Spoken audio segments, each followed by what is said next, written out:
Bonjour et bienvenue à tous. Nous allons commencer aujourd'hui une petite série. On profite de la trêve ramadanienne pour aborder certains sujets techniques relevant bien entendu du droit et particulièrement du droit des affaires.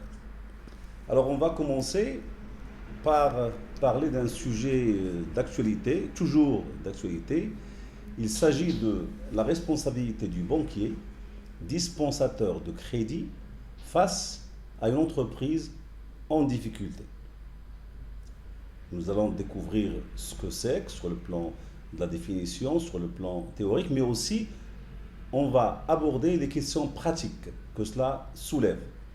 Pour parler de ce sujet, j'ai invité une de mes étudiantes, aujourd'hui inspecteur des impôts, et qui a soutenu un doctorat en droit sur le sujet. Il se trouve que c'était sous ma direction, ce qui ne gâche rien. On est fiers de recevoir nos étudiants et de voir leur réussite sur le terrain et dans la vie pratique. Il s'agit de Madame Izdi Sana, à laquelle je souhaite la bienvenue. Merci, cher professeur, de votre invitation.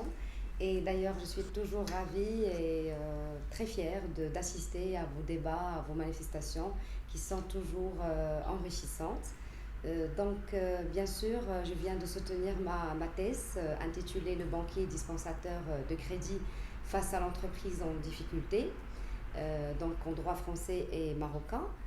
Et actuellement, je poursuis toujours, Inch'Allah, ma recherche juridique en prévoyant des publications pour bientôt. On avait recommandé d'ailleurs la publication de cette thèse, donc on attend un peu la sortie de votre travail.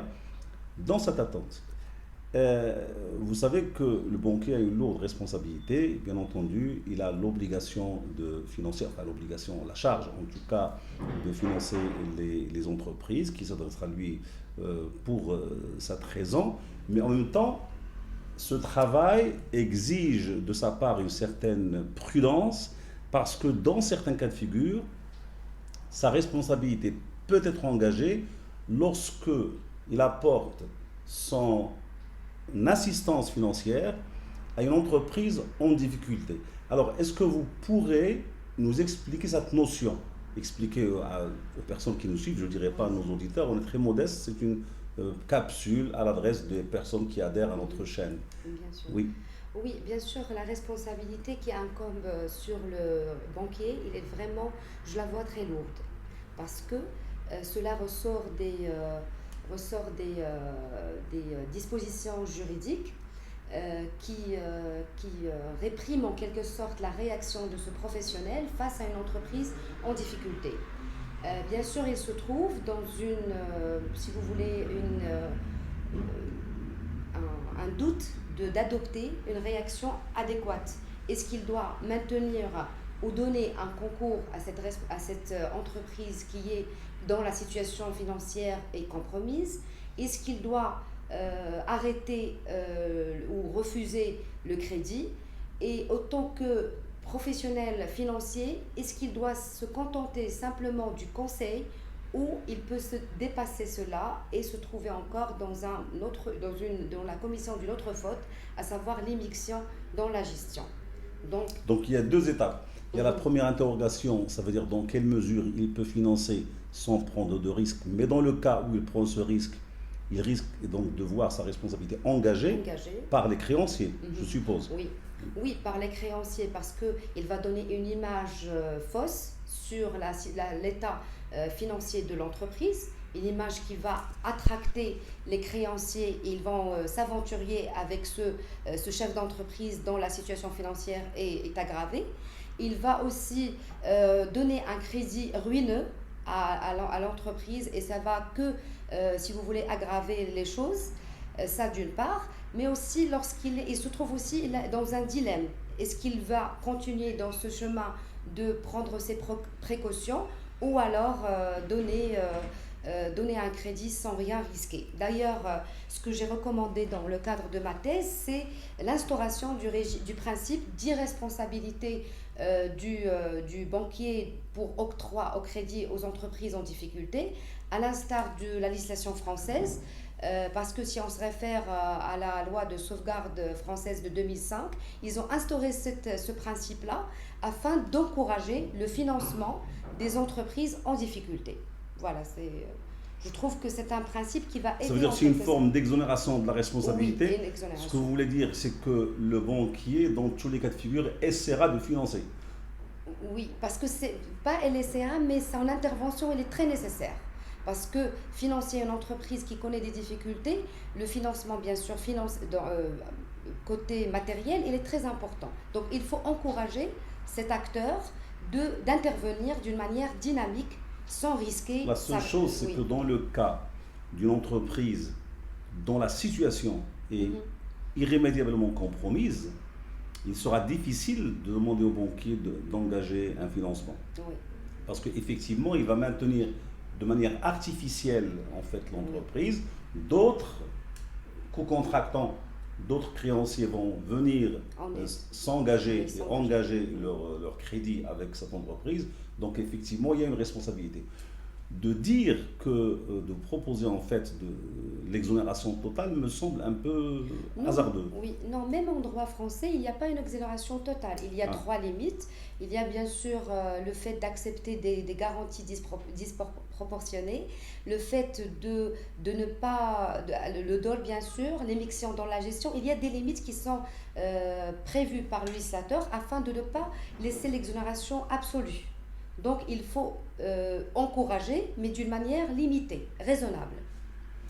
Oui, dans une certaine limite, parce que quand vous prenez, on ne va pas citer d'exemples, mais en tout cas, on fait allusion à certains cas qu'on a vécu au Maroc, par exemple, de grandes entreprises, la grande entreprise de navigation maritime dans le Nord, qui a bénéficié de crédits énormes, et qui a été la cause de la ruine de nombre d'entreprises qui lui ont fait confiance. Que par la suite, effectivement, on a constaté qu'il y a responsabilité de la banque. Donc, il y a cette possibilité, cette option entre les mains des créanciers, et vous avez soulevé tout à l'heure la possibilité pour le banquier de se voir poursuivi pour immixtion dans la gestion. Oui. Donc, c'est le dirigeant de fait. Le dirigeant de fait, oui. Alors, qu'est-ce que vous... Oui, bien sûr, comme vous savez, il y a plusieurs cas où le banquier peut s'intervenir d'une manière à trop décider dans la gestion. Soit parce qu'il a ce pouvoir de conseiller financier, donc le chef d'entreprise qui est déjà en plein problème, en pleine difficulté et cherche un sauveteur. Et dans ce cas, il peut demander le conseil financier du banquier, qui doit être très réticent et ne pas trop avancer dans le conseil. Et il y a un autre cas que j'ai vu à travers la consultation des avis des auteurs et même les cas de la jurisprudence notamment française, c'est que parfois le banquier il exerce une pression en s'immisçant dans la gestion et une pression en obligeant le chef d'entreprise de suivre ses instructions en matière de gestion en contrepartie bien sûr du crédit octroyé en pleine crise. Donc il y a 2 cas de figure où le banquier peut s'intervenir et peut être considéré comme un gérant de fait. D'accord, donc en fait il y a nécessité pour lui d'être prudent. Prudent, de oui. toute façon. Oui. Il y a un troisième cas, je voudrais avoir votre avis, enfin que vous puissiez l'exposer en tout cas. C'est le cas où le débiteur lui-même, l'entreprise en difficulté, va s'adresser à la banque en disant: vous m'avez mal conseillé, ça on l'a vu dans la pratique, Oui.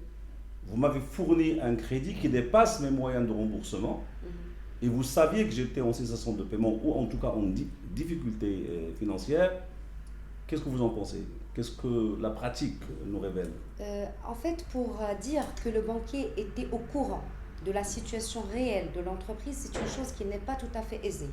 Parce qu'on se réfère toujours à l'avis du juge, qui a un pouvoir d'appréciation sur ce point-là. Parce que comment peut-on prouver la connaissance du banquier de cette chose-là? C'est vrai qu'il y a des documents. Parce que le banquier, oui, en général, va exiger la remise des documents, bien sûr, les livres comptables. oui. Mais aussi, il y a le problème de la transparence. Parce que, comme vous savez, lorsqu'un client demande un crédit, il essaie avec toutes les manières de l'avoir. Il va camoufler. Oui, il va camoufler l'information. Oui, il va camoufler, il va donner une image plus saine, saine côté financier de sa société ou de son entreprise. Donc tous ces éléments-là influencent sur la décision d'octroi de crédit. Parfois, le banquier, il a des documents qui disent une chose et la réalité, c'est autrement. Oui, donc, parce que les comptables vous diront qu'en fait l'entreprise a 3 formes de comptabilité, la comptabilité pour le banquier, celle pour le fisc et celle pour soi-même. Exactement. Donc effectivement, en général, c'est le problème de la transparence entre le client ou bien son banquier. Oui, voilà, et son banquier. Mais écoutez, je vous remercie pour cette intervention, pour ces explications. Votre travail est là. Je vous félicite encore, vous avez pu le soutenir avec une mention très honorable. Je n'ai qu'à vous souhaiter une bonne continuation et une bonne réussite. Je sais que vous êtes dans le droit et vous y resterez. Avant de vous quitter réellement, je voudrais vous poser une question. À part le droit, vous avez des lectures? C'est une question que je vous poserai à vous et aussi aux autres étudiants que je vais recevoir dans l'avenir. Oui. Qu'est-ce que vous avez comme lecture autre que le droit? Oui, par hasard, aujourd'hui, j'ai mon petit bouquin, je viens de le commencer. C'est un roman de Mahi Benbin, Cannibale. Mahi Benbin, qui est un auteur, peintre, sculpteur, qui habite à Marrakech. Donc, après avoir été focalisée sur le droit, sur la recherche, donc je veux un peu faire une petite pause, voilà, et j'ai commencé ce livre qui est l'histoire d'un passeur au nord du Maroc, appelé Azzouz. Mais en vérité, c'est l'histoire des damnés, des temps modernes, racontée à la manière de cet auteur qui est forte, passionnante. Et je compte bien sûr poursuivre ma lecture aussi en passant à un autre roman que j'ai vu sa publicité, mais j'arrive pas à le trouver ici à Marrakech. Il s'agit c'est le dernier roman, Mon frère fantôme. Oui, Mon frère fantôme, du même auteur. Oui. Donc je vais faire comme ça, en faisant, comme je viens de dire, une petite pause. Très bien. Écoutez, je vous souhaite une bonne lecture. Oui. Et bien sûr, vous avez fait le bon choix de l'auteur qui est Marrakchi, mais aussi un Marrakchi international, connu à l'international. Je vous souhaite une bonne réussite. Merci et je vous dis à très bientôt. Merci beaucoup, monsieur. Au revoir. Au revoir.